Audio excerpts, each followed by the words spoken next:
जब ये रिश्ता था तब इसकी उस घर में कोई इज्जत नहीं थी, तो अब क्या होगी? नूर, तुम चलो मेरे साथ। जानबूझकर ऐसे अपने घर की बातें किसी गैर के सामने करनी चाहिए क्या? मेरे पास अपना कोई भी नहीं है, कोई नहीं है ऐसा जिसे मैं अपना कह सकूं। ओ गॉड, सॉरी सॉरी सॉरी। सालार ने मेरी नूर को तलाक दे दी। मानी जानी जान, क्या हो गया आपको? हैसियत है मेरी इस घर में? उस 2 टके की लड़की की वजह से आंटी ने मुझे इतनी बातें सुना दी, और तुमने कहीं से भी नहीं लिया। जाने किस इसी रुसवाई से तुम्हें बचाना चाहता था नूर। तुम्हें इसको बहुत पहले ही छोड़ देना चाहिए था। तुम क्यों आ गए हो यार यहाँ? तुम आज नहीं, आज ढोला हूँ मैं। सारे सहारे रेत की दीवार साबित हुए। मैं अब यहाँ और नहीं रहूंगी।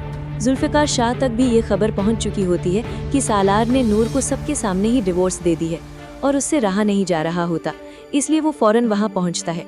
तो साजिदा भी उसको यही बात बताती है कि नूर को डिवोर्स दे दी गई है। तो जुल्फ़िकार शाह को मजीद गुस्सा आता है और वो नूर को सबके सामने यही बात कहता है, मैंने तुमसे पहले ही कहा था सालार बहुत ही ज्यादा घटिया इंसान है।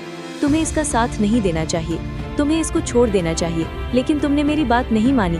मैं तुम्हें इसी जिल्लत और रुसवाई से बचाना चाहता था।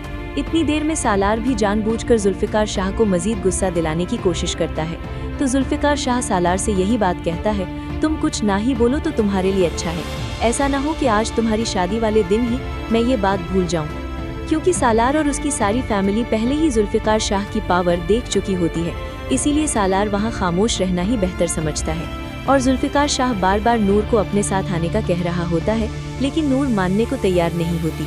जुल्फ़िकार शाह यही बात कर रहा होता है, मैं तुम्हें इसी जिल्लत और रुसवाई से बचाना चाहता था, लेकिन तुमने मेरी बात नहीं मानी, इसलिए अब तुम्हें मेरे साथ आना होगा। लेकिन नूर जुल्फ़िकार शाह से यही बात कहती है, मैं आपको पहले भी मना करके आई थी, आपका यहाँ पर आना मेरे लिए मजीद तकलीफ का बायस बन रहा है, प्लीज़ आप यहाँ से चले जाएं। और जुल्फ़िकार शाह एक मर्तबा फिर वहाँ से चला जाता है, लेकिन नूर बहुत ही ज़्यादा हर्ट हो चुकी होती है, क्योंकि सालार ने सबके सामने ही उसको तलाक दे दी होती है। नूर ये बात भी जानती है कि अब उसका सालार के घर पर रहना भी बहुत ज़्यादा मुश्किल होगा। इस शादी से सिर्फ सालार, आरुष्मा और मुर्तज़ा ही खुश नज़र आ रहे होते हैं, बाकी कोई भी खुश नहीं होता। अंजुम तो अपनी भतीजी नूर की वजह से बहुत ही ज्यादा परेशान होती है, क्योंकि उसको डिवोर्स हो चुका होता है। और फरहा भी इस बात को लेकर परेशान होती है, क्योंकि सालार ने आरुष्मा से शादी कर ली है। फरहा तो यही चाहती थी कि सालार आरुष्मा से नहीं बल्कि फरहा से ही शादी करे, इसीलिए फरहा एक मर्तबा फिर कोशिश करेगी कि सालार और आरुष्मा के दरमियान दूरियां पैदा कर सके, ताकि वो भी सालार से शादी कर सके।